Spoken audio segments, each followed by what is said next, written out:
तो दोस्तों, अब राष्ट्रपति लोग भी सेफ नहीं है। अपने अवैध किलेनुमा घर में एक राष्ट्रपति सो रहे थे, अपने परिवार के साथ थे और बाहर स्नाइपर्स, गार्ड्स, तमाम कमांडो थे। लेकिन हेलीकॉप्टर से धड़धड़ाते हुए अमेरिकी डेल्टा फोर्स के कमांडो उतरते हैं, खटखट खटखट खटखट खटखट, और उसके बाद राष्ट्रपति और उनकी पत्नी को गिरफ्तार करते हैं और हेलीकॉप्टर में लेके उड़ जाते हैं।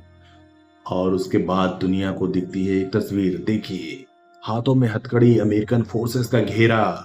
ये वही वेनेजुला के राष्ट्रपति निकोलस मादुरो हैं जो कुछ घंटे पहले तक वेनेजुला के प्रेसिडेंट थे। लोग उन्हें सैल्यूट करते थे। फर्स्ट पर्सन कहा जाता है प्रेसिडेंट को। किसी भी देश के राष्ट्रपति होते हैं उन्हें प्रथम नागरिक कहा जाता है। जिस तरीके से हमारे यहाँ द्रौपदी मुर्मू जी हैं, उसी तरह ये वेनेजुला के राष्ट्रपति थे। आज की तारीख में ये अमेरिका के लिए सबसे बड़े क्रिमिनल हैं।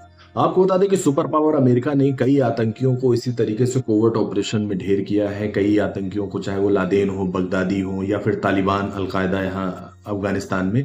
लेकिन किसी राष्ट्रपति का कोवर्ट ऑपरेशन में इस तरीके से गिरफ्तार करना, ये कैसे हुआ? कैसे एक राष्ट्रपति, जो सोचिए राष्ट्रपति किसी भी देश के प्रेसिडेंट सबसे ज्यादा सिक्योरिटी में रहते हैं, उनकी सिक्योरिटी सेनाएं करती हैं उस देश की। आप सोचिए कि और उनके बीच से प्रेसिडेंट को गिरफ्तार करके और ले आना, ये कैसे हुआ?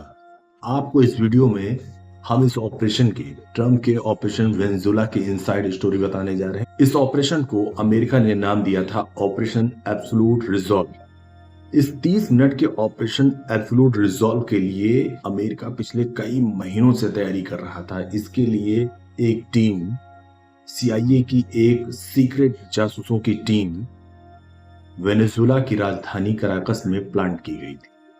सीआईए की इस जासूसी टीम में ऐसे ऐसे जासूसों को रखा गया था जिन्हें खाड़ी देशों में आतंकी संगठनों में जासूसी करने का लंबा अनुभव था, क्योंकि वेनेजुला भी अमेरिका के लिए एक ऐसा डेंजर जोन था कि अगर वहां जरा सा भी पकड़े जाते तो सीधे सजाए मौत मिलती। इसलिए बहुत ही गुपचुप तरीके से पूरे ऑपरेशन को प्लान किया गया, जिसकी शुरुआत अगस्त 2025 से हुई।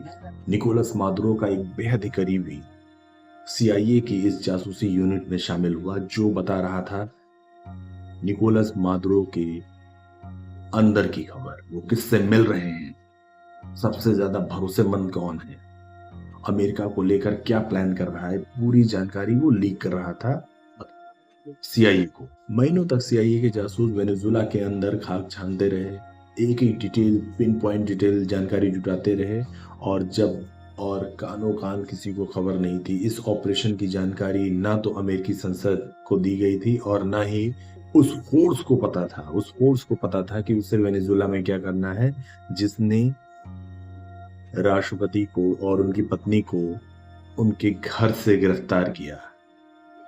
ये है अमेरिका की सबसे खतरनाक यूनिट, डेल्टा फोर्स।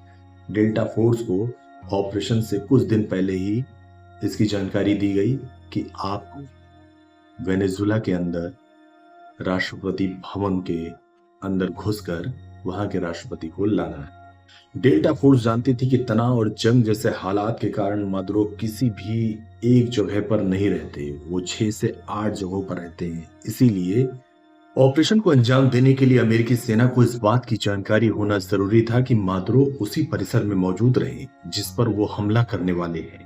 इसीलिए सटीक टाइमिंग जरूरी थी। फोर्स अच्छे मौसम और ऐसे समय का इंतजार कर रही थी जब नागरिकों के हताहत होने का खतरा सबसे कम। वेनेजुला में चढ़ाई के लिए अमेरिका ने 3 तरफ से मोर्चा खोला, और आपको बता दें कि राजधानी कराकस में 5 जगहों पर अटैक किया गया, उसने वेनेजुला सेना की कमर तोड़ के रख दी। अटैक स्ट्रेटेजिक लोकेशन पे किए गए। इस मैप में आप देखिए कि अटैक कहां कहां किए गए थे कराकस के अंदर। इसमें फुर्ते ट्यूना, यहीं पर राष्ट्रपति निकोलस मादुरो का आवास है, राष्ट्रपति भवन है वेनेजुला का, इसी जगह पर, यहीं पर सेना मुख्यालय भी है। इन 5 जगहों पर अमेरिका ने एक साथ बमबारी की।